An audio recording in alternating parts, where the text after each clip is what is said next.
தெரியுதுங்க. என்னது இது? இந்த இம்புட்டுதான் கிடைச்சு ஒரே கூட்டமா இருந்துச்சுமா கடைகள் எல்லாம். அதே சுண்டல் கொஞ்சம் தான் கொடுத்தாங்க. உனக்கு திறமை இல்லைன்னு சொல்லியா? உனக்கு திறமை இல்லைன்னு சொல்லு. உன்னோட 8 குத்துக்கு சிலையது 4வது கவர் கொண்டு போயிருச்சு. வெறும் சுண்டல் பொறிகடலையுமா? நீ என்னத்த வாங்கிட்டு வந்திருக்க? ஒரு வாய்க்கு 10வது போலயே காலையிலே போயிட்ட குழப்பத்தை போய். கூட்டமா இருந்துச்சு. கூட்டமா இருந்தா நெருக்கிட்டு போய் வாங்கணும். தானே எப்படி பூந்து வாங்கிட்டு வந்திருக்கு பாரு.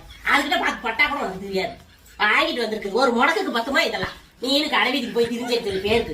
அவன் இத்தனோடு இருந்த காலு கடையில கூட பூந்துருவேன். நான் எப்படி போறது?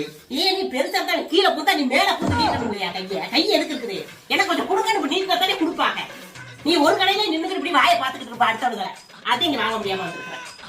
போய் பாரு. 4 கவர் போயிருக்கு. நாளைக்கு மாடியில் அம்புட்டு காய் திண்டலாம். நாளை கழிச்சு வறுத்து திம்பாங்க. நீ இருக்கிறியே எப்படி இந்த ரொட்டை வாங்கிச்சுன்னு தெரியல. ஒரு வாரத்துக்கு இந்த ஆள் அனுப்பி ட்ரைனிங் கொடுக்கணும். என்ன பழக்கம் அவருக்கு